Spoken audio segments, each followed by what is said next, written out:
Miss Lanier. This early, you'll have to take the local. All right, Phil.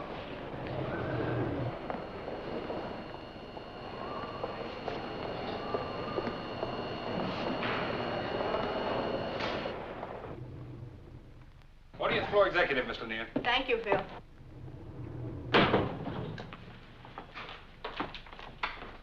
Good morning, Miss Lanier. Good morning, Martha. I couldn't find a cab anywhere. Such a lovely day, though. 40th floor executive, Ramsey and Company, Miss Stevens. I'm sorry, sir. Our switchboard doesn't open till 9. You should be able to reach him shortly thereafter. And that's correct, sir. Mr. Staples begins with the company today. I'll leave you a message on his desk. And would you put this on Mr. Staples' desk, please? Yes, ma'am. Mr. Staples will be in Mr. Quinn's old office, executive corridor. Yes, I know. I said deliver it, not read it. Yes, ma'am.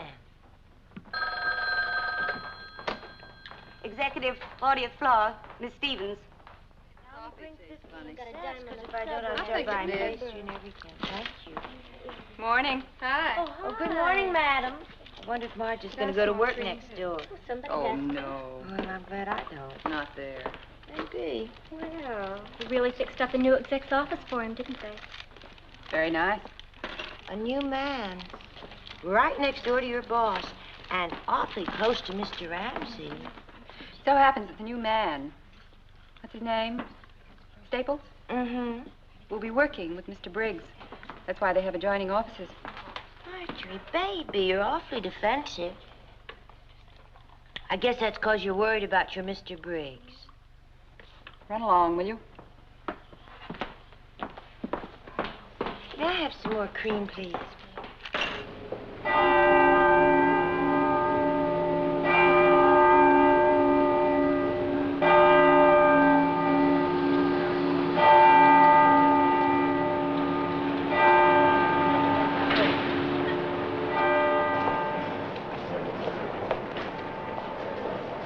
Next car, please. Next car. Next car, please. Okay.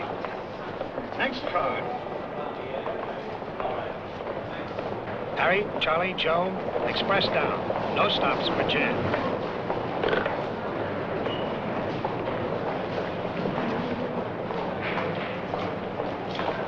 Next car.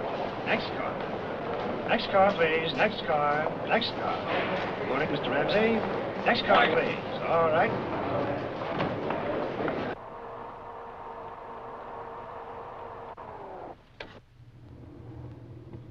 Thank you, Lanny. Yes, sir. Miss Lanier, Miss Stevens. He's here. Thank you, Martha.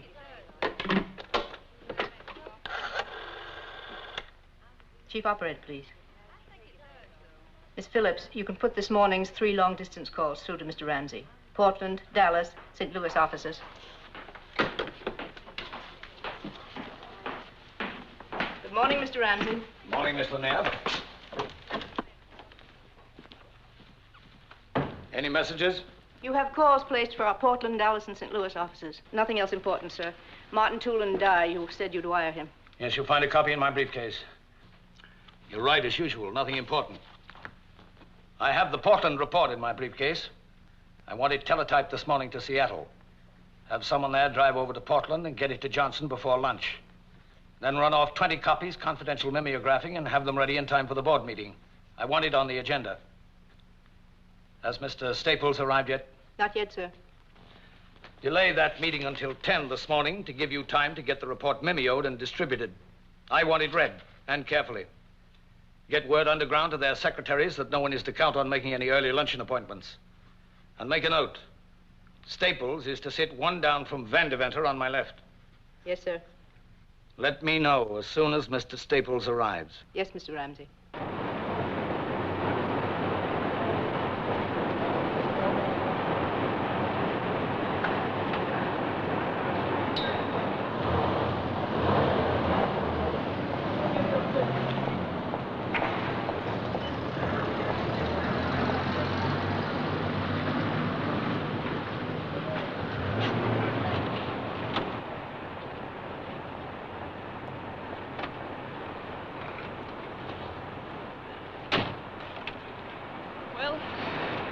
here we are. Yeah, here we are. A little different than Mansfield, isn't it? Now I know what a mother feels like when a child goes to school for the first time. Oh, goodbye, Mother. Looks big, doesn't it? Oh, give me a chance, honey. Maybe I can cut it down to my size.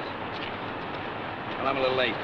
Shall I call you when I... No. You, go on home after you finish shopping. And find a garage somewhere around Midtown to park the car. I'll phone you on what train I'll be on, huh? Bye-bye. Goodbye, darling.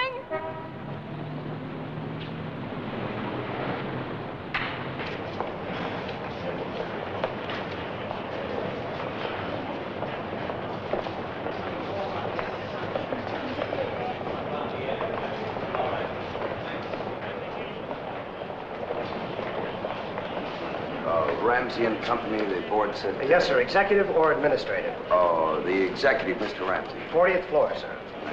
Morning. Morning. Oh, you want the tower, sir. The tower elevator, sir? It'll be down in a minute. Oh, I'm sorry, thank you. My pleasure, sir. Good morning. Good morning, Ed. Good morning. Good morning. Good morning. Morning, Jamie. Good morning, Bill. Morning, Marge. How was the weekend? Fine. Your letters are on your desk, and the coffee cart will be here in a minute. I can use some coffee. Didn't you get any rest at all? Couldn't even take my kid to the doubleheader. Oh, what a shame. That planning report's going to be a real job, Marge. This will be a big week for you, too, with that thing. I believe we'll try a rough first draft. Long? No longer than the telephone directory. Phew. Marge. Has Mr. Staples come in yet, Marge? No, sir. Mr. Staples? Yes. I'm Margaret Lanier, Mr. Ramsey's secretary. Oh, how do you do? Mr. Ramsey would, of course, be here to welcome you himself, but you caught him on a long-distance call. May I take you back to your office? Well, thank you very much. And on our way, I might show you some of our other departments. Have you met Miss Stevens? I introduced myself, Miss Lanier. Fine. And may I bid you my own personal welcome. We're very glad to see you. Well, that's very nice of you, thank you. Now, if you'll just come with me, Mr. Staples. Miss Stevens. Marketing and sales are below here. We have our own research department on the 40th floor. Perhaps you'd like to see that later. This is the executive corridor. Mr. Ramsey's office is that one down at the end. Then Mr. Jameson, head of purchasing. Mr. Briggs, you'll be working closely with Mr. Briggs. Mr. Vanderventer, chief engineer. And this is your office.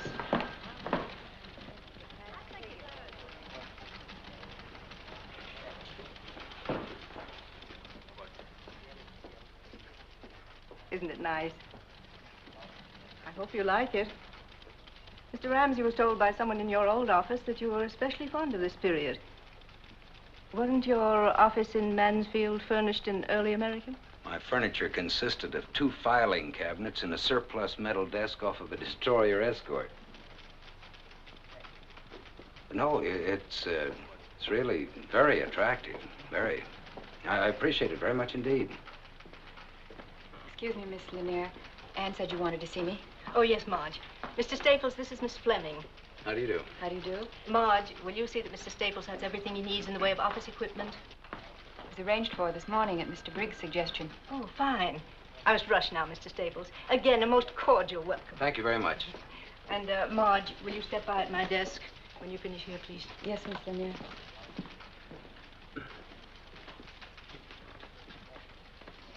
I think I better explain the phone system, Mr. Staples. There are 4 lines. 1 is your private line, direct to outside. 2 is for conference calls. 3 is for inter-office. And 4, this button is for your secretary. Oh, I'm sorry. May I? Oh, yes, thank you. Yes, I think I have that. Let's see. Outside, inter-office, conference. Yes, that's fine. Thank heavens, this isn't early American. Busy? No, not at all. Well, you must be, Bill Briggs, your next-door neighbor. Yes, of course. Well, I'm certainly glad to meet you, sir. I think, Mr. Ramsey told me you'd been sick, didn't he? Oh, did he? Actually, it's just a Just a pesky stomach that's been acting up on me. You just in from Mansfield? Yes, they took a house for... sit down, Mr. Briggs. Settled already? Good. I'm not trying to set myself up as a real New Yorker. Altoona, Pennsylvania, that's where I came from. My first trip home, I was wearing spats. I remember my father not being able to get over it. He says, Bill, he says, you went to New York to see the sights, and instead you become one of them. Well, we just got here Friday afternoon, so this morning Nancy insisted, my wife, she insisted on driving me to work the first morning. Well, you know the way women are. You know, you come out of a small town plant, you feel a little lost in a place like this. Well, as I was saying, you know, we walked into our house Friday afternoon. We'd never laid eyes on the place before, you know. And there it was, furnished like a magazine. Milk in the icebox, bourbon on the shelf, and... I don't know, you gotta hand it to them the way they do things around here. Yes, Miss Lanier handles all that, does a fine job. That feeling that I got driving into town this morning. Well, I got to admit, it's just a little overwhelming.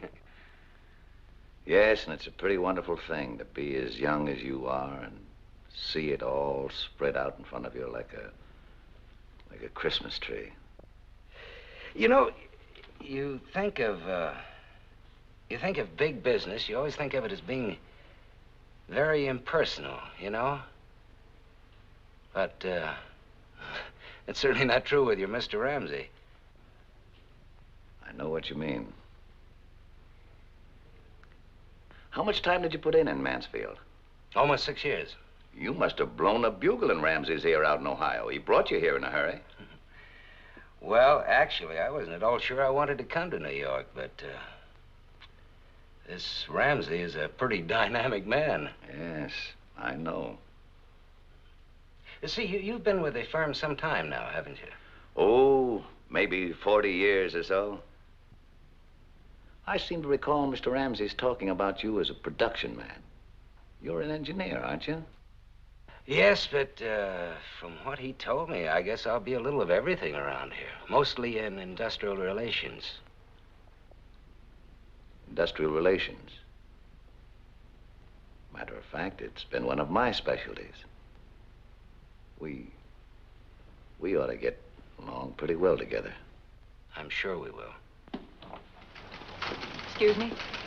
Mr. Ramsey's called a meeting in the conference room, Mr. Briggs. Oh? Well, Fred, it's been a real pleasure meeting you. Thank you.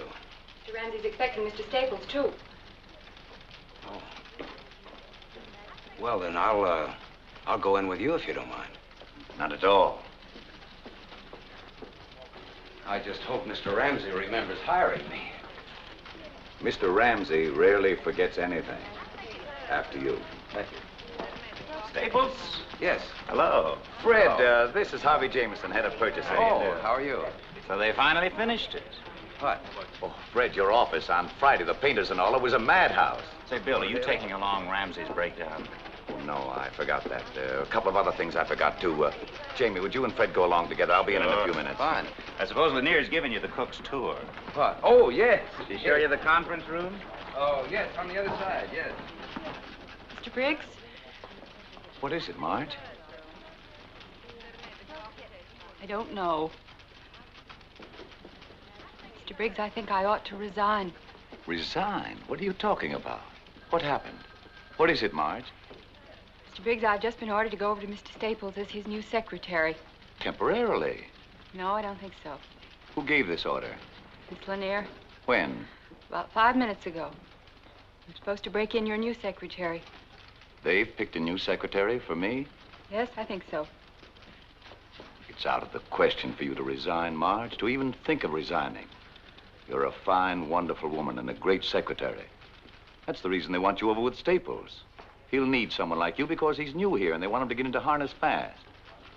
Who can tell, Marge?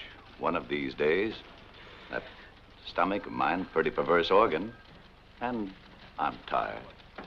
You know, as it must to all men. Mr. Briggs? Have you any idea who your successor is? Yes, they've chosen Sylvia Trammell. Miss Trammell. It is so ordained. So be it. She's new, but she's supposed to be very good at dictation. Well, we'll give her a chance to prove it. Mr. Briggs, if I could only tell you what this job has meant to me, what working with you has meant to me. All right, kid. Wash up, get your money, and get out of here. And give Mr. Staples all the best you've got in you. I know you will. That's the only way you operate. I like the guy. I have a feeling he's going to carve out a career around here. Yes, sir. Everybody seems to think so. I'm sorry to keep you waiting, gentlemen. Mr. Ramsey will be with us in a moment.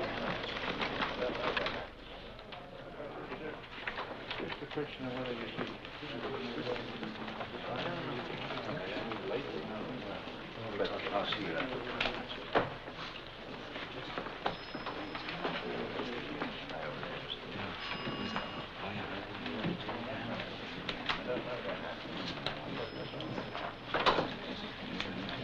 Been away, have you? Good to see you. Oh, sorry, Fred. I was held up for a few minutes. See you later, Fred. Now, where are we going to sit you? Oh, here's an empty chair. I guess you can sit right here. Mr. Staples, will you sit over there, please, right next to Mr. Van Deventer? One down for Mr. Ramsey, please. Welcome back, Bill. Feeling better? Much, thank you. A little stomach. Good. I'm glad it's cleared up. John, don't forget that contract. Can you get it through tomorrow? I think so. I haven't been able to send over your office. First, gentlemen, I'd like you to look over the mimeoed sheet on top. Haverford Mutual had some doctors look into the matter of executive diets. Their findings showed incredible deficiencies. They've gotten up some food tables. I've had them mimeoed. I'd like you to look them over. As you know, it's been my feeling that a healthy executive is an efficient one. I think it not amiss now to introduce the newest member of our team, Mr. Fred Staples. He's from Mansfield, Ohio. As you all know, he was general manager of Queen City Tool and Die until we took it over. His record there was a brilliant one. He's a production engineer by training, an industrial relations man by instinct. I expect good things from him.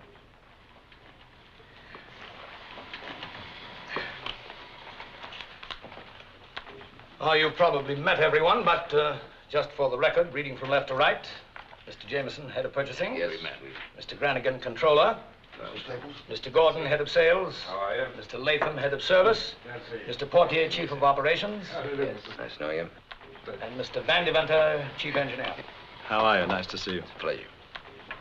Oh, and of course you've met Mr. Briggs, Oh, yes. who is our vice president, assistant general manager, in charge of everything that everybody else forgets to be in charge of. Now, gentlemen, you all have before you a copy of the Williamston plant purchase prospectus. Mr. Jameson, did you attach your supplements? It's right there, Mr. Ramsey, page 17R under process equipment. And Mr. Granigan, the stock purchase plan I outlined, I have your comments here? You do, Mr. Ramsey. Good. Feasible, is it? Very much so, in my opinion. Good. Well, that about winds it up, unless there are any further points to be made. I do think, Mr. Ramsey, if we could keep the transaction under wraps for a bit, at least during the preliminaries. You know what'll happen to the stock quotations if it leaks out that we've agreed to a purchase. I've arranged it this way. The stock quotation as of yesterday morning... You seem to be straining at the leash, Mr. Briggs, or am I mistaken? You mentioned here that probable time of purchase would be sometime in June. Are the plants to be in receivership until then? That seems to be what it says. That means 6 months with improper maintenance of equipment. Oh, I doubt it, Bill. I've had two of my best men out there for the last 6 weeks. Oh, we had a varying voltage problem, but that was taken care of. You know, maintenance-wise, I doubt if there'll be $1,000 worth of deterioration. How about goodwill? What about it? The plant employs 900 men. That's half the working force of the village. So? So what do we do with these men? Cover them with cosmoline and put them away in a drawer until we get ready to resume production? I thought your concern was for the plant. And what good is the plant without the men? You chop a village payroll in half for 6 months and you might not have a plant because you might not have a village. Mr. Briggs, if we may be permitted to disregard for the moment the considerations that you have brought up, what about the rest of the plan? I'd say it was adequate. Adequate? That, gentlemen, is the kiss of death, believe me. I've known Mr. Briggs for a long time. When he says something is adequate, what he means is that it is entirely inadequate. I must admit to feeling a concern over some 900 men suddenly deprived of a livelihood. Mr. Briggs, if you would do me the goodness to look at what I consider to be a fairly elementary business principle. By putting 900 men out of work temporarily, we may ultimately employ twice that number in the same town. By cutting production costs as a result, we will then be able to compete more favorably in the market. Thus, we'll be able to sell more goods. We're not going to ruin that town, we're going to make it. I should think, Mr. Briggs, that after 30 years, you'd be able to think beyond the tongue-clucking stage and come up with something resembling an analytical point of view. I was under the impression I'd given you a point of view. I saw none. I perceived what amounts to a rather emotional little tidbit that was decidedly more charitable than cooperative, and by no means thought through. I asked, I believe, for an objective view of a business venture. From you I got, and I seem constantly to be getting, a very negative response, if any at all. Adequate, I believe you said. Well, Mr. Briggs, this little move will save us conservatively $500,000, which we'll be able to put back into the business. I must say you take a liberal view of adequacy. I didn't intend to make a central issue out of this, but I did feel it important enough to air in this meeting. Well, you have aired it in this meeting. I think it's a good thing you did. But I think, Bill, we're pretty much of one mind about it now. And we may assume the matter is closed now. Mr. Briggs.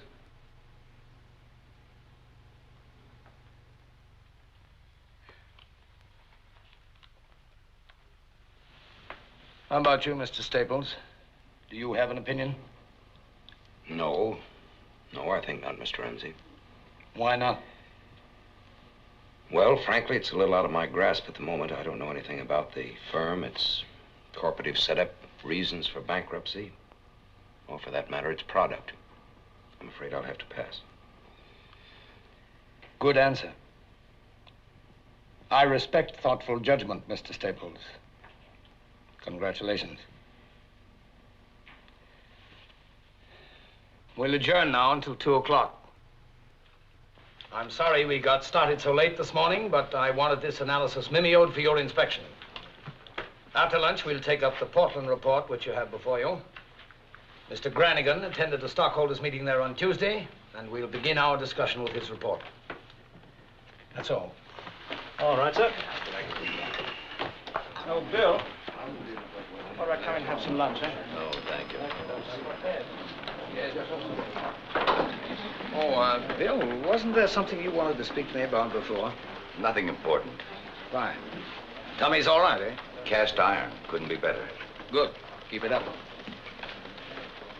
Oh, Staples. See you later. You bet. Good to have you with us, Staples. Thank you. The arrangement's satisfactory? Oh, yes, just perfect. I'm sure you'll be hearing from my wife very soon about that. It's a beautiful house. Beautiful country up there. I'm sure you'll love it. Oh, see you later, Bill? Oh, Fred. Briggs is working on a project now, a comprehensive planning report. The point is that it's very important, most important indeed for our future program, and it's far too big a job for Briggs, or for any one man to handle. Now, what I want you to do is get your finger in it. Certainly. What I mean is more than just your finger. You understand? Yes, Mr. Ramsey, you make that quite clear.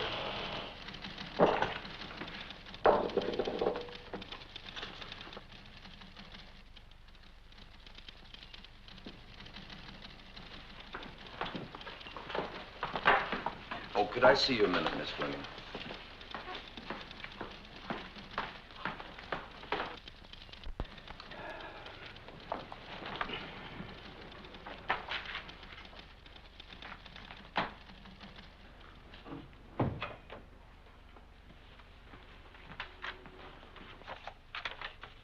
Yes, sir? Oh, I wonder if you could check for me, please, as to who's to be my secretary. I need some notes typed up. I'm to be your secretary, Mr. Staples. But I thought Mr. Briggs. It was arranged for, just before the meeting, Mr. Staples. I take it you'd rather remain with Mr. Briggs. I was Mr. Briggs' secretary for 7 years, Mr. Staples. Well, in that case, I see no reason why I shouldn't be able to get someone else. It was Mr. Ramsey's idea. Do you want to give me those notes now? No, Why don't you have your lunch first, Miss Fleming? We'll take care of these when you come back.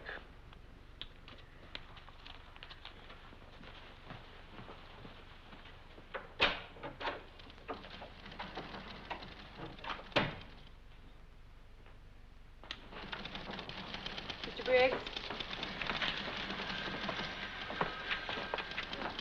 There are some notes here that... Later, Marge. I'll do it later.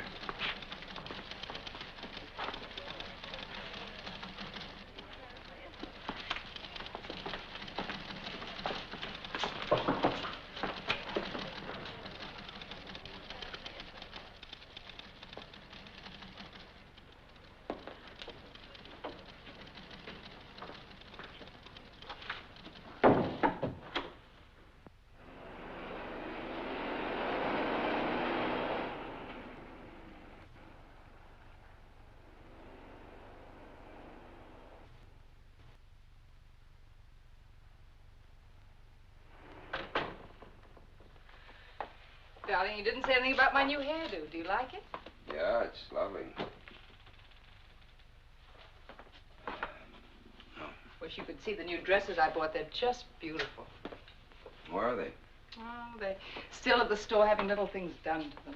Oh, come on in the kitchen. I'll fix you a drink. Not the kitchen. The library. Oh.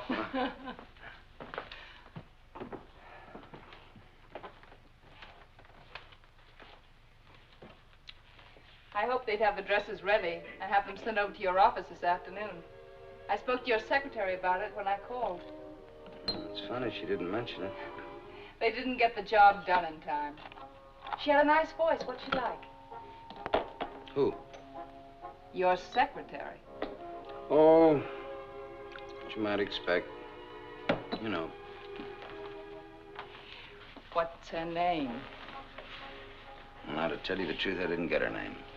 Only her dimensions. All right. No, her name is Fleming. It so happens you don't have a thing in the world to worry about. She doesn't like me worth a bit. Why? Well, I guess she prefers working for a former boss. Well, then why doesn't she? I don't know, some kind of strategy at the top, I guess. That sounds funny. Yeah. Her ex-boss happens to be only one of the vice presidents, my superior, and a very nice guy to boot. Could that perhaps be a good sign? Well, you figured out. Left me a little up in the air. You know, Nancy, running a plant in Ohio is beginning to take on all the aspects of a nice, simple, uncomplicated gravy train. What happened today? Oh, nothing really. Just an impression, I guess.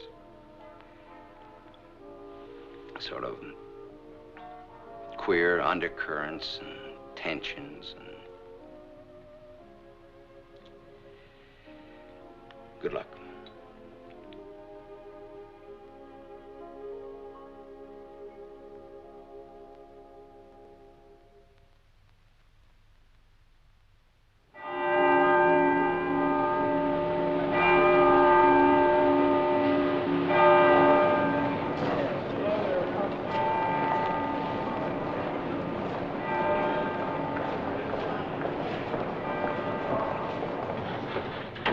Ramsey? Good morning, Mr. Ramsey. Stevens? Fine, thanks, Jerry. Let me see that breakdown again. Oh, sure. Miss Fleming, would you step in for a minute, please? Yes, Mr. Staples. No, that's not the one. Oh, sorry. Let me see this. Yeah. Now, this is the only one that I have cross-indexed for division, so don't let him keep it. I want Billy to take my letter from Henry Jacobson with him. Oh, yes. Now, look, Billy. Henry is a nice, sincere guy, you know? Made out of Bessemer steel. He hasn't been off of his duff since he learned how to walk. He started out stoking coke furnaces when he was 14, Was mill foreman when he was 20, and then he ended up buying the whole plant for his own 40th birthday present. So, you know what I mean. Watch out. I sure will. Give him that report, and then remember what he says. Make stenographic notes when you can, and when you can't, put it all down on paper as soon as you get out of the office. No approximations. Make it as... Yes, I know you have to go. I want to know what they're thinking. I want to know how they feel about every paragraph of that thing. And I just hope they'll open up more to you than they did to me. I'll be down there sometime next week for their decision. Okay. Mention that to him, will you? Yes, I will. Hello? Hold it, please, just a second. Have a nice trip, Billy. And be sure and call me Sunday night. Yeah, I will. Thank you very much. Thank you, Mark. Yes, Bye. put him on. Don't go away, Miss Fleming, please. Hello? Judd. Look, I'm sorry. I meant to call you right back. It's about that Atlantic States Nitrate meeting set up for October the 3rd. I'd like a delay on that. Well, I want to walk in there sure of my ground, and October's not going to give me any ground at all. Yeah, could you do that? Well, that'll be a help. November 7th? Fine. Look, I'll see you in the dining room. Okay, good. Put that on my calendar, please. Now then, where'd you get those wires off? Yes, sir. Good. Right after lunch, I want you to set up a conference call with Ramsey, Jameson, myself, with Frank Daring in Denver. Got a minute, Fred? Sorry, Marge. This is urgent. It's about that NLRB vote in Portland. What about it? Ramsey's grumbling about it. He thinks it's premature. Premature? What's he talking about? He's had that plant running on wishful thinking for 19 months now. We've got a labor problem out there all primed to explode in our face. Now, look, Bill, you better walk in his office with a great big neon sign, strike, you know? Then tell him I've got a little estimate worked out that it'll cost us conservatively $4,000 a day if that plant goes out. Oof, you know how that'll hit him. Yeah, well, you go in there and dig up the ground, and I'll follow you with a bulldozer, and we'll plow him under. No, we've got 800 big lumberjacks out there, and if they go, that'll do it big, you know. This won't be any one-week picket. This thing could go on for a year with no strain at all. You walk in there, set the charge, and I'll be in to light the fuse, huh? Fine. I'll have to call you back.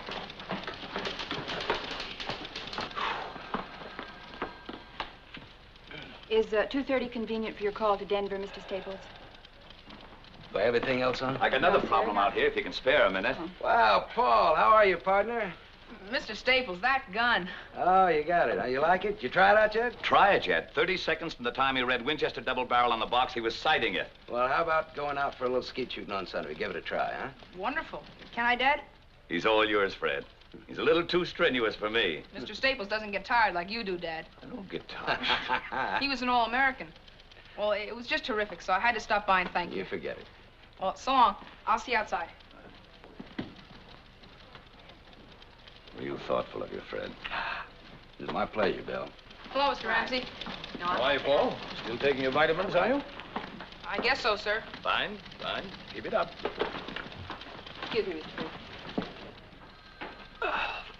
Oh, man, I'm tired. I've made arrangements for your call to Denver, Mr. Staples. If I could go over one paragraph... No, I think I'll knock that off after lunch, if you don't mind, Miss Fleming. All right, Mr. Staples. Oh, drink it here. Relax a minute. Thank you. I will.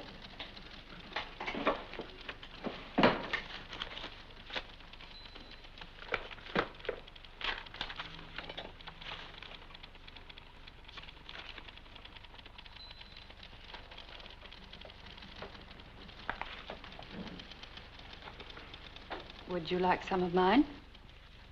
Yes, thank you. As a matter of fact, I would.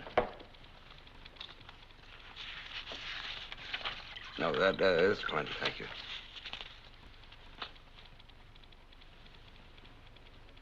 Where'd you play your football, Mr. Staples? Oh, Ohio State, but don't ask me the years. I won't tell you. I won't ask you. Anyway, I feel about 3 times older than when I first came here. They've kept you busy. Yes, they sure have. You've done very well. You fitted in quickly. Thank you. You know, I think that's the first out-and-out friendly thing you've said to me. I think you resent me a little, don't you, Miss Fleming? I don't know why you should... Well, it's just a feeling that I've gotten from time to time. You work with a man for a long time, a fine man. You become part of him. You identify yourself with him. Then along comes the new man. I like Bill Briggs. I like him a lot. I have from the first.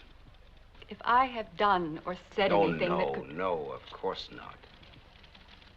Because I must say you've been very fair. But 7 years isn't a day. I owe a lot to Mr. Briggs. Mr. Briggs is the last of the original bunch around here, the people who really started this business. That's not easy to be the last of the original bunch. I know. He's not well. He has a bad heart. And an ulcer. I guess that's just about par for the executive course, isn't it? Well, I guess I've always been a field man. I haven't been an executive long enough to find that out for myself. But you're a good one. I think you're a very good executive. You admit mistakes. You don't pass the buck. You're a lot like Mr. Briggs that way. I take that as a very nice compliment. I mean it. Mr. Briggs's only trouble is that he could never be a yes man, not even to Mr. Ramsey himself. He always has to speak his mind. And Mr. Ramsey doesn't like his judgment questioned. You either go along or you get off. Bill Briggs never got off. No, he never did. But maybe he's about to be pushed.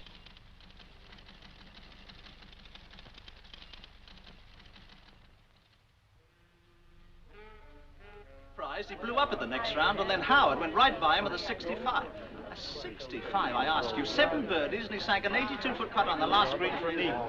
Oh, hello, my dear. You know, that's some golf. Yes, indeed, it's wonderful.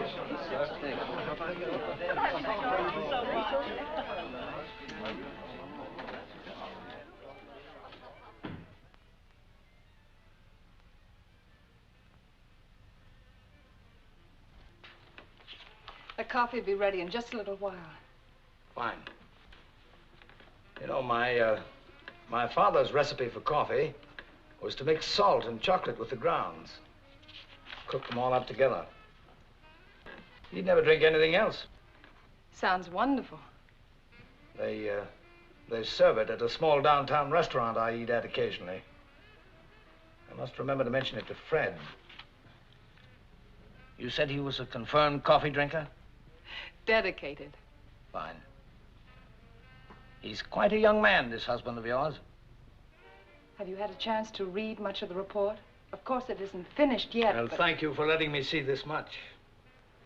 Not according to Miss Post, I suppose, at a dinner party, but it makes me extremely proud of my judgment. So happy. He's been worried about it, and... Nancy. Will you excuse me?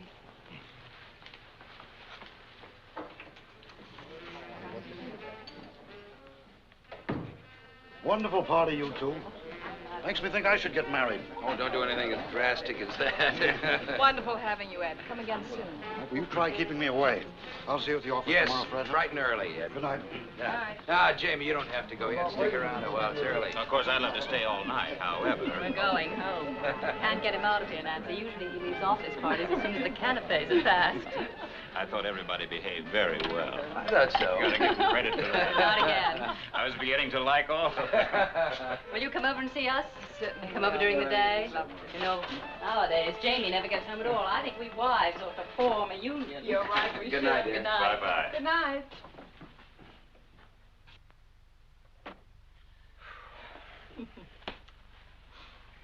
I wonder what happened to Bill Briggs tonight. Oh, darling, I forgot to tell you. He phoned earlier.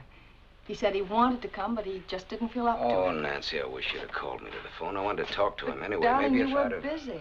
Well, I know, but I... What about Ramsey? Is he planning to spend the night? No. He just gravitated towards the library and made himself cozy. It sounds a little like artificial gravitation to me. You didn't have anything to do with it, of course. Well, he's really an amazing person. You know, I expected a real tycoon, but he's so simple, almost childlike. Baby, I just hope by mistake you never wander into a jungle. Good night, Jack. Good night. Good night, dear. Thank you. A wonderful party. Thank you. Some interesting reading matter here, Fred. Very interesting reading. I took the liberty of accepting your wife's kind invitation to look over your report. Oh, really? Good, heady stuff. Good, solid thinking. And some of it is better than good. Of course, I can't say that I agree with all your conclusions, but I listen to arguments. It'll be good to hear arguments for a change. Good arguments. Well, I can't tell you what a relief that is. We really sweat that one out. Fred, I like a man to show initiative. I like a man who's not afraid to think a new thought, to take a different kind of step on his own. With your permission, I'll borrow this extra copy of your report just overnight. But for now, I can say I'm very impressed. Well, of course, we haven't finished this thing yet, but Bill and I feel that another week... Bill? A week... You mean Briggs? Yes, sir. Well, we work together on this. Oh, come now, Staples. I pride myself on my sense for style. I can link what I see with what I know to be peculiar to a certain individual. And I know Bill Briggs' work. I've been exposed to it since I was of voting age. This isn't his style. It isn't his brand of thinking. Well, I don't know what Nancy could have told you, but Bill and I work together. Fred, learn to accept success. It's tougher sometimes than learning to accept failure. Don't take half of your accomplishment and hand it out gratuitously to the man on your left who hasn't the stuff to do it on his own. That's charitable, humane, and it makes you feel good. But it's not business. Mr. Ramsey, I'd like to clear up one point. There'll be a meeting on Tuesday, Fred. We can discuss the report then. I assure you I don't want any undue credit. I never extend undue credit. Ask anybody. Ask your friend Briggs. You think I'm tough on him, don't you? I am tough on him. Well, I think Bill is... I think he's a good man. He was. And grandfather clocks were good clocks, and Stanley steamers were good automobiles, but you can't run them in competition today. I must say that I like some of his ideas very much. Very much indeed. So do I. Some of them. Not many. Still, a man with Bill's experience and... I don't know, I think he'd be very hard to replace. I'll see if that coffee's ready. Are you serious, Fred? Briggs would be hard to replace? Do you honestly think that? Then why do you think I brought you on here from Mansfield on such short notice? Do you think that was a whim? Is that what you think? Fred, you're Briggs' replacement. I thought you understood that. I'm expecting his resignation. I don't like to prolong these things. They're unpleasant and personal no matter what tack you use. And under no circumstances could I or would I undertake to fire him.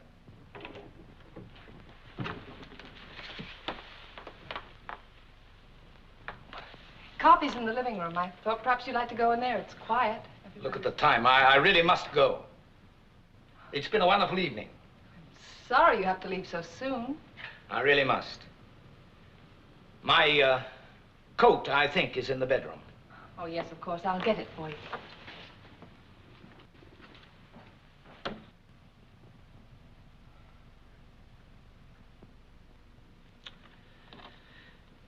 May I make a suggestion? Mr. Ramsey, I don't want to seem ungrateful. I'm not looking for gratitude. You can't run a business on thank you notes. That's Briggs' trouble. And God forgive me, that was my father's trouble, too. This incredible conception of a huge industry being run like a soup kitchen, like a welfare comfort station. I know what the old-timers think of me. I've grown up getting stared at by a lot of tongue-clucking old fogies who find me ruthless. The kind of people who represent everything that might have kept our business from growing to anything like its present size. This stupid black and white idea that honesty and fair profit are incompatible. I just happen to feel that the atmosphere of a large corporation cannot be constantly cathedral-like.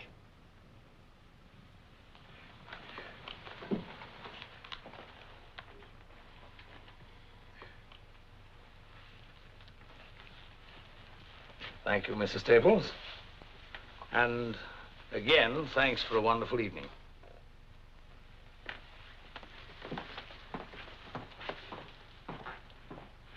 I'll see you in the morning, friend.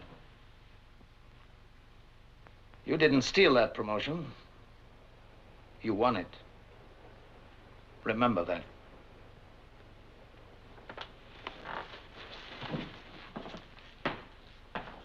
Good night, Mr. Ramsey. Hope you'll come soon again. Thank you, Nancy. I hope I'll be able to. Good night.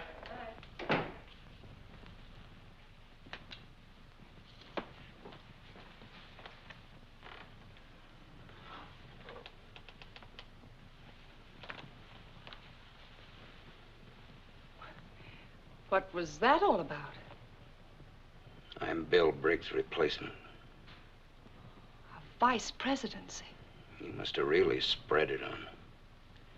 Listen, a little rare roast beef and wifely pride don't get you that kind of a promotion. Yeah, I'll take something a little more. A little misrepresentation for one thing. A little switch in authorship for another. You told him I'd written that report. I did not. I told him Bill had helped you. But Nancy, this is Bill's basic idea. Oh, the same set of ideas that he's had for years. I gathered that much. You gave it life, you made it work, you made it practical. Even so, Nancy, I don't want any part of it. Oh, Fred, I happen to know what you contributed to this. I also know that you can't stand winning if you have even a nodding acquaintance with a loser. I don't like stepping on another human being to get into a capital gains bracket. Ramsey's stalking that poor guy like an animal. He'll whip him to death if he has to make him resign. I didn't hear you tell Mr. Ramsey that he was mistaken. I didn't hear any clear-cut defense of Mr. Briggs.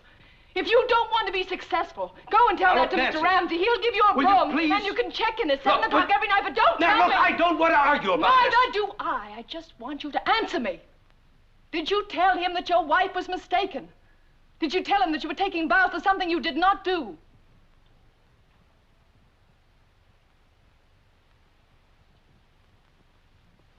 No. No, I didn't. Why not, Fred? Why not? Because I want the job.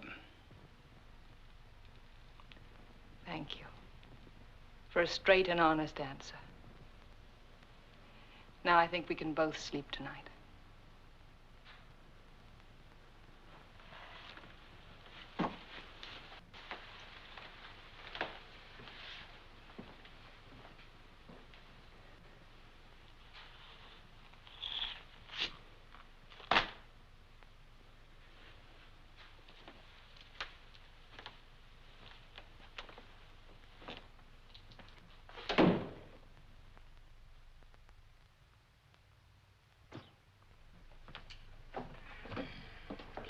Hi. Good morning, Paul. Where's Cora? She's late, I guess.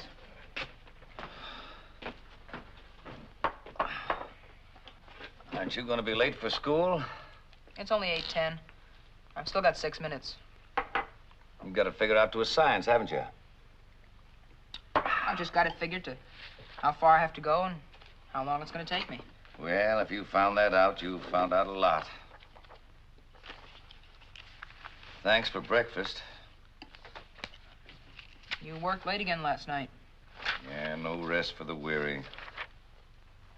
You haven't got it down to a science yet, have you, Dad? What?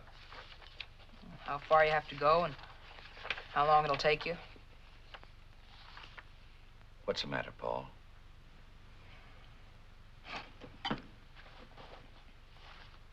Here's last night's doubleheader, the one we were going to see. Oh, I forgot all about it, Paul. I'm sorry. We didn't miss much. I watched it on television. Crummy doubleheader. The Braves took both of them. You're lucky. The Yanks are playing tonight, aren't they? Yeah, they play the Red Sox. Let's start all over again. You meet me at the office, we'll have dinner, and then we'll go to the game together. Sounds good. It's a date. You're on. So long, Dad. Have a good day, and... if you can't make it tonight, would you give me a call at school? I've raised the world's worst pessimist. At 8 o'clock in the morning, you're figuring out the worst possible thing that could happen at 6 o'clock tonight. Upstairs in my room, I've got a drawer full of tickets to ball games we've never seen. Because of that stuff. But, call me if you can't, Dad. It's important. I'll make it this time, son. Can't you have another glass of milk and maybe tell me about last night's doubleheader? I'd be late. Wish I could. So long, Dad. Take it easy. Sure.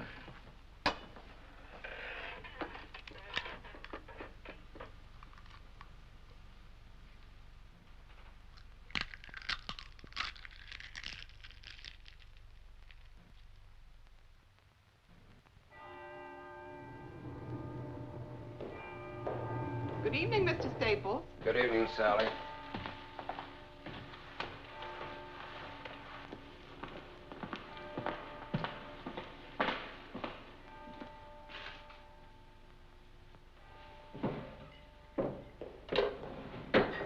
Paul?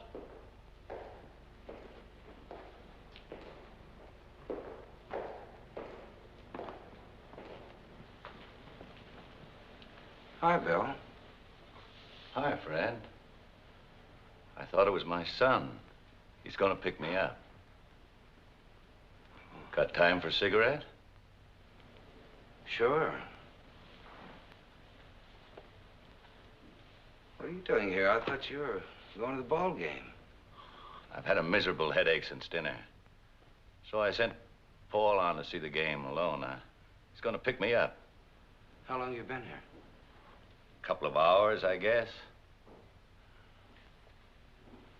Can I get you an aspirin or something? Oh, no. It's much better now. Anyway, it gave me a chance to look over the supplements you did for the report. I think Ramsey's right, Fred. You may be an engineer by diploma, but you're a crackerjack industrial planner by instinct or something. Coming from you, Bill, that sounds real good. No question about it. Some of your suggestions were great, Fred. Really great. I've incorporated them verbatim. I like your approach, Fred. You think of people in terms of the human factor, not just logistically. Something I've never been able to make Ramsey understand. Anyway, now he can't complain I turn in the same report every year. He won't be able to say that this year. Join me, Fred? No thanks, Bill. I've got to pick Nancy up for supper and that long drive home, you know. I don't know. Maybe I'm just getting old. I used to be pretty tough. Still tough, I guess. But every now and then I get tired. Tired of arguments, tired of battling, tired of the whole bloody mess with all this fancy organization and super finagling. Oh, I know it's legal and modern and all that. It's what they call the trend, isn't it? In the old days, things were a lot simpler. Businesses grow, Bill. This business didn't grow. Not since old man Ramsey passed on. It's been added to. That's not growth. It's just plain acquisition of business of stock transfers and bank loans, manipulated by hired shysters and their sharpshooting accountants, and organized and controlled by a barracuda like Walter Ramsey. You sure you won't have a snifter, Fred? I wish you would. No. Well, times change, Bill. You know that. But do they always change for the better? Old man Ramsey could walk down a production line and call every man by his first name, and get called by his first name in return. No, I know that feeling, believe me. He didn't need public relations experts. Honor was enough. Character. And he never sold a share of stock in his company either. Not till the Depression came along and he had to raise cash or go under. And do you know why? Because he would not lay off one single man. That's the kind of man Jim Ramsey was. Now I sit in that fancy conference room with Jim Ramsey's son. I sit there and I see all the old man's principles, all his beliefs, every single thing holy to him, jobbed off by this spindly little financial wizard, this wall-eyed, ice Coated little rooster who knows more about debentures than he does about the human heart. Bill. I'm all right. Take it easy. I'm all right. You're going to work yourself up. All right. Sit down, friend. Sit down quietly and be a nice, sympathetic friend and associate. I'm wondering if you're as good a human being as you are an industrial relations man. He doesn't like you, does he? No. Bill, has it ever occurred to you to resign? Of course it has. 1,000 times. Why don't you? What? Resign. You can't take the chance of letting this man fire you. On our level, you don't get fired. You know that. After 30 years of productive work, they can't say to a man like me, all right, now get out. They just can't do that. So what do? They create a situation. A situation you can't work in and finally that you can't live in. Where there's tension, abuse, small humiliations. It all starts out on a scale so subtle, so microscopic, that at first you can't really believe it's happening at all. But gradually the thing begins to take shape. The pieces fit together, all the little bits, and it becomes unmistakable. They chip away at your pride, your security, till you begin to have doubts, and then fears. Ramsey. He wants me to resign. He wants me to get my cross so full that I'll be miserable enough to do just that. But you take it. Yes, I take it. Why? The bigger the job, the more desperately you try to hang Why? on to it. Why? Why do you take it? Why don't you quit? Quit? Yes, quit. Get out of it. Chuck it. You'd have your pension, your peace of mind. No. You know Ramsey's gonna go on hounding you until he makes you quit. Never. You'll never make me quit.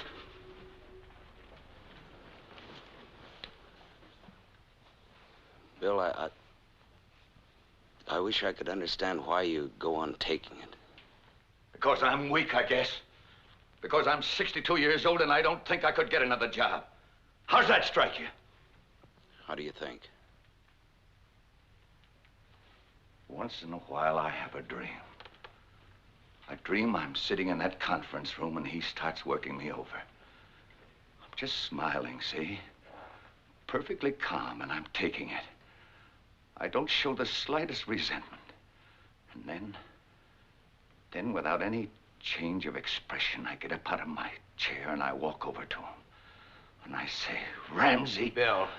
Ramsey! Bill! Ramsey, I say! And then I smash him! Bill! And then I smash him again! Bill, get a hold of yourself! And I hit him again! What's wrong with you? And I hold him up! Bill! Get up, Ramsey, I say! I'm not through yet! Bill!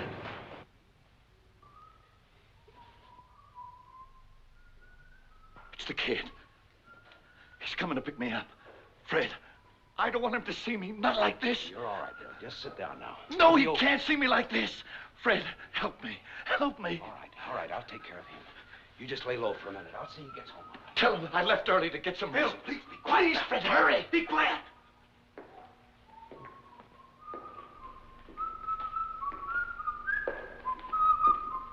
Oh, it's me, Paul.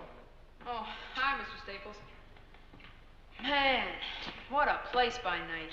Where do they keep the caskets? How you doing, partner? Dad said I should drop in and pick him up. Oh, well, he went on home. He needed a little rest. Oh, good.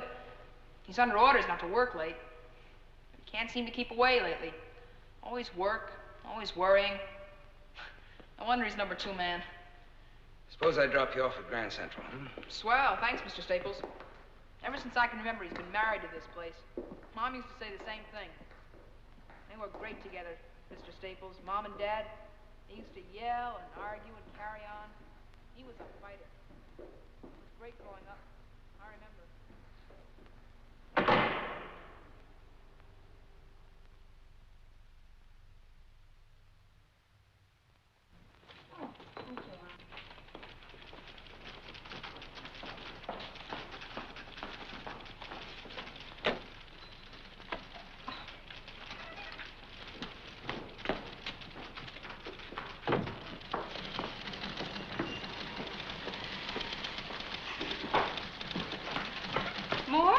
another bundle in the truck.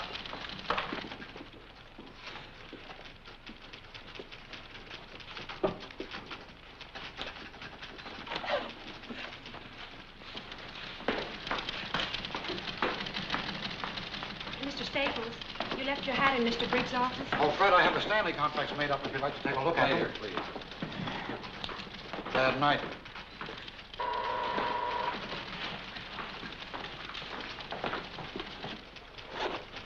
Yes, Mr. Staples? Now, this is the proposals report. Give that to Miss Lanier for confidential memoing. Tell her that Mr. Briggs has the only carbon. Is he in yet? No, sir. Mr. Staples? Yes. It's not signed. How would you like the names? In what order? First yours, or first Mr. Briggs? Oh, I don't care. It makes no difference to me. But in joint projects, Mr. Staples... I really don't think it's too important. Put Mr. Briggs' name first, if you like.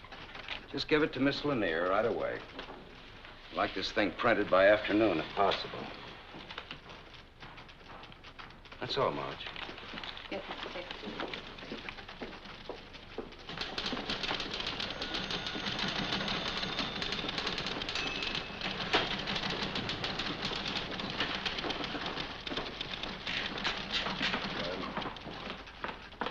Yes, Marge, dear, what is it? The proposals report. Would you sign it so it can be printed? Oh, would you?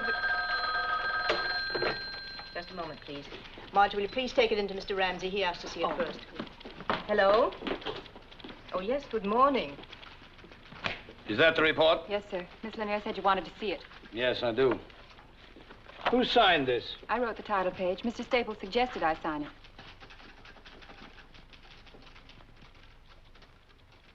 Print it. I'm sure that if Mr. Staples knew... Print it, Miss Fleming.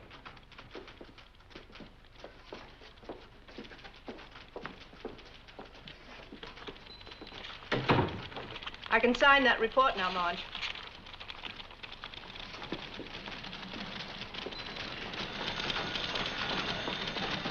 Now, we meet with Ramsey in 20 minutes. Under the conditions and in the time we got left, it's the best plan I can devise, and it's the only one ready, so you fellas have got to go along. There's nothing wrong with the Marge, plan, Bill. I can This sign will that not be report nasty now. and hold us up for a while. You've got to alter Section B and review the other... Thank you, Marge.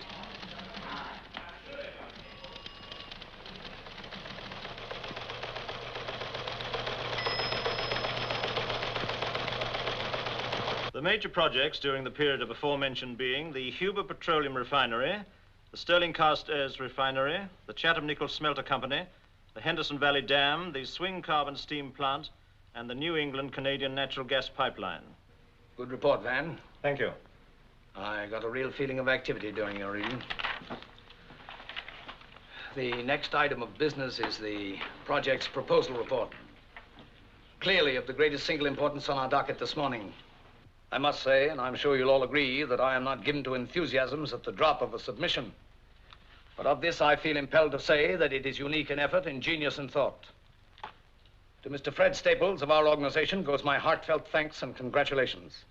Besides being our newest member, he seems to be shaping up as among our most astute. This set of proposals is ingenious, comprehensive, and fresh. Congratulations. Your success is a reaffirmation of my own judgment. Mr. Ramsey. Of my own good judgment, I may add. Mr. Ramsey. I prefer not to be drenched with modesty, Mr. Staples. This is not modesty, just the extension of credit where it's due. Bill here is as responsible as... Is your name about to be used in vain?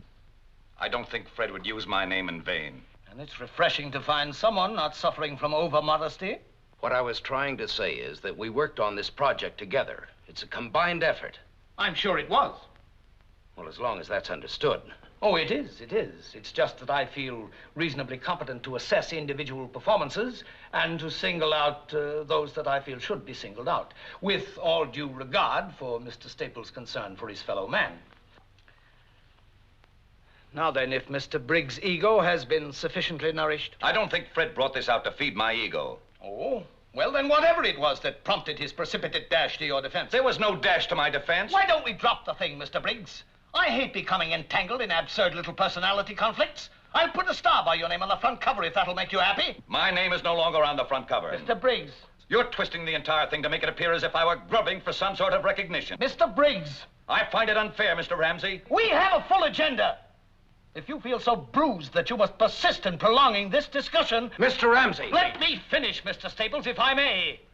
We have only one purpose here, to work.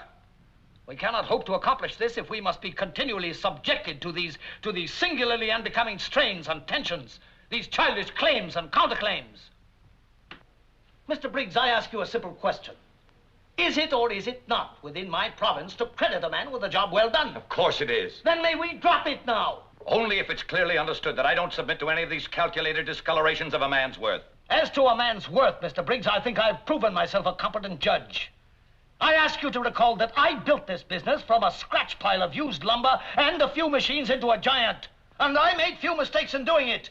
Few mistakes in business and few mistakes in judging men. Well, you've made one this time. This report... I refuse to engage in a running fight because a supposedly responsible official of this company persists in wasting time haggling over credit. That is not fair. I was not haggling over credit. This is a joint report that we worked on. Don't presume to tell me what's true and what is not true. What am I, some kind of idiot that I can't recognize another man's thinking? Whatever your abilities in the past, Mr. Briggs, your work hasn't shown this stamp of originality and talent in 10 years. A man slips, clutches, he loses his grip, he tries to hang on by someone else's. You have no right to say that. Bill, will you please speak up? Do, by all means, Mr. Briggs. You think I'm mistaken, do you? Shall I go through 150 pages and point out to you line by line where another man has taken over for you? Has had to take over for you? And I can point out sections of this report that I never had to touch. Had to, Mr. Staples? Of course you can. Let me show them to you. I've seen them submitted year after year. Principles and precepts for better business. Mr. Briggs' yearly platitudes. But you translated his unworkable, well-intentioned philosophy into tough business procedure. You make it work. Ramsey! Mr. Briggs, I will not tolerate insubordination on any level. And if anyone here finds that intolerable, he has the God-given right to offer his resignation.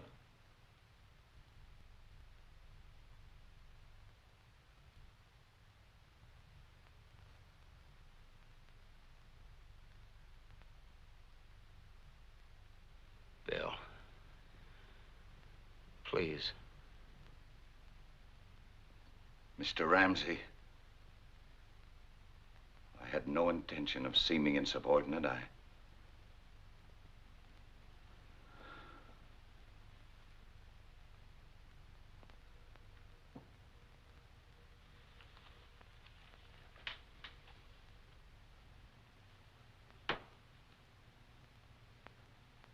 Meeting is adjourned.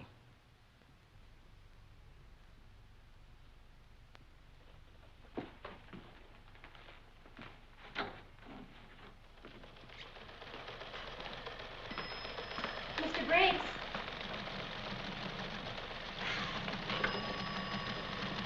Mr. Briggs.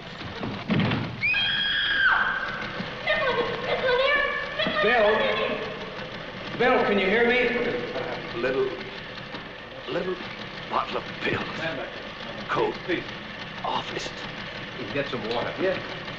Brannigan, get an ambulance. I've called out the Begley. Don't move him. Fred, he's still giving orders. Do me a favor, Fred. What, Bill? Tell him. Go to...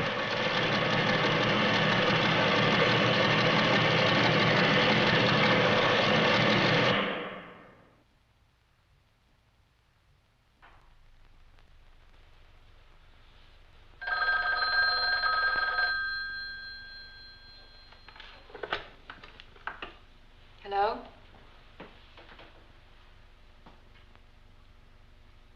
Thank you, Mr. Staples. 5 minutes ago.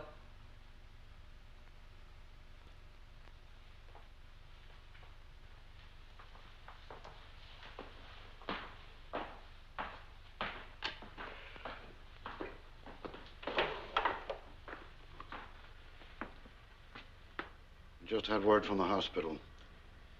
He died 5 minutes ago. Thank you, Mr. Brannigan.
Nancy, what are you doing here? I called your office. Then there wasn't any train, so I drove here. How did you know where to find me? They told me at the hospital. Does Paul know? Yes, he's with Bill's sister. He's all right. Did you have something, miss? Have you had anything to eat? Hmm? Have you eaten anything?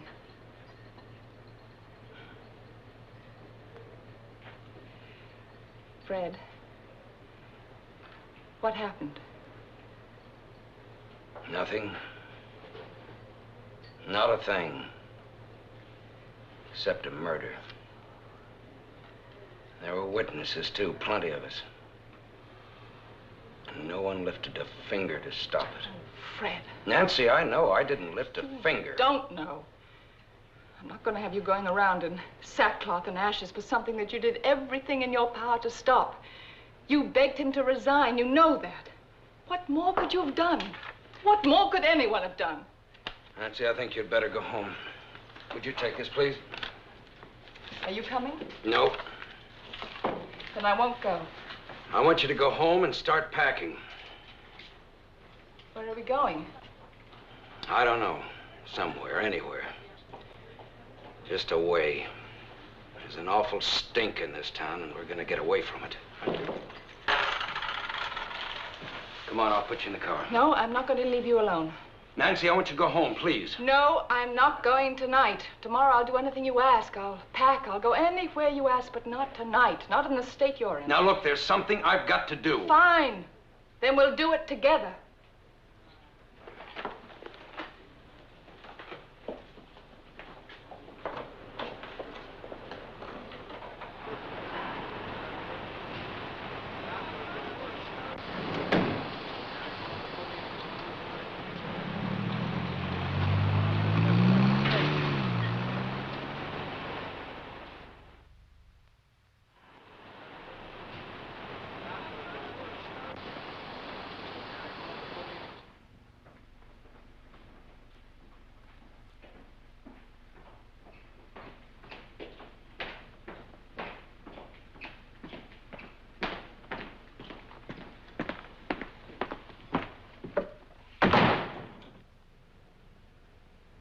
Bill was supposed to go to Lansing tomorrow morning for a meeting with Phillips.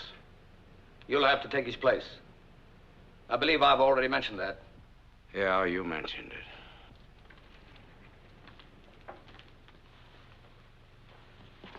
You leave on flight number 116, 832 from LaGuardia. Miss Lanier will meet you at the airport with your reservation and all the memoranda and correspondence pertaining to the negotiation. You'll have 3 uninterrupted hours in the air to familiarize yourself with all the details. I have no interest whatever in the Phillips matter. What was that? I'm telling you that I don't want the job. I'm through. I'm quitting. I resign as of now. Why? Because I hate your guts. You used Bill Briggs for a whipping boy. You made him knuckle under and then you beat him to death. You wouldn't try anything like that with me because I'd kill you first.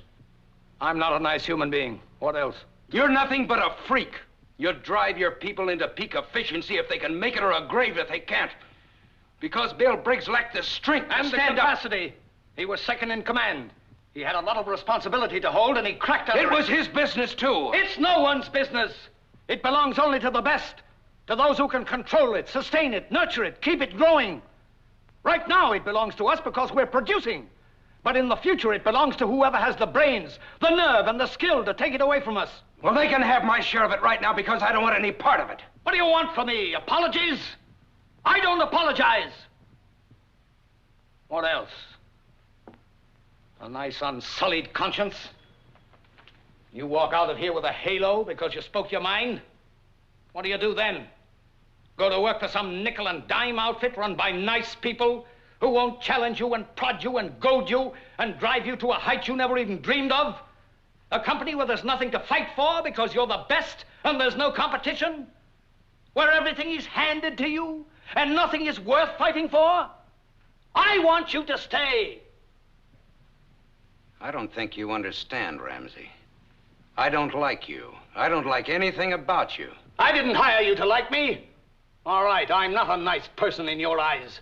But whatever I am, you learn more, grow more, and do more here with me than anywhere else on earth. I want you to stay because I need help on my level. And you're the only one who's able to function there. Be a conscience for me if you want. Be anything you like. And if it's something I don't like, you'll know about it soon enough. I think you're strong enough to take it. And if not, I think you're strong enough to get out. Name your terms. All terms are negotiable. I don't think so. Not mine. All right. I just as soon not waste any time doing trading. As of now, your salary is doubled. Your stock option is doubled right down the line. Your expense account is whatever you make it. Add to that a new title, Vice President. I want a lot more than that.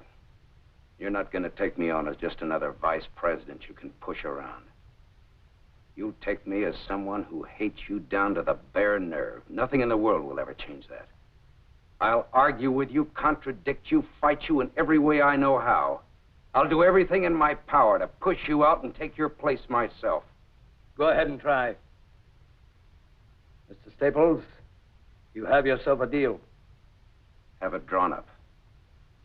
No reservations now? Yes, one. Bill had one pitiful little dream that someday he'd walk in here and break your jaw. I reserve the right to have that wish for myself. I'll have it drawn into the contract, with a little rider giving me the same privilege.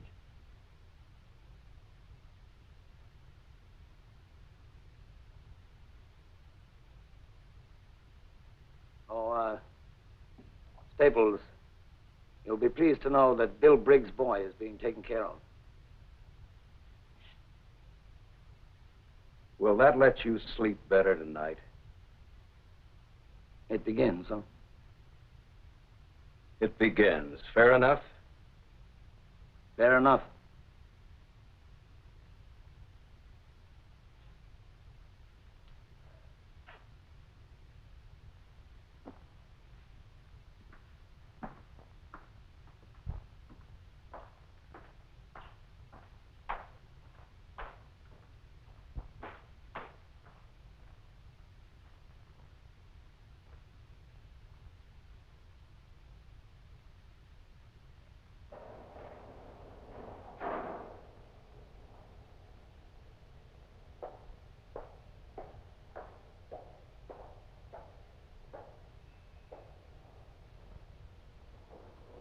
Do we pack? No. We stay. On whose terms? Mine and his. Are you satisfied? Yes. Oh, Fred. You know, it's easy enough to chuck some things you think is wrong, but I don't know, this way maybe there's a chance. I'm so happy. Well, we'll see. I've got to go to Lansing. Morning plane. When will you be back? Tomorrow night. I'll be late. Aren't you always?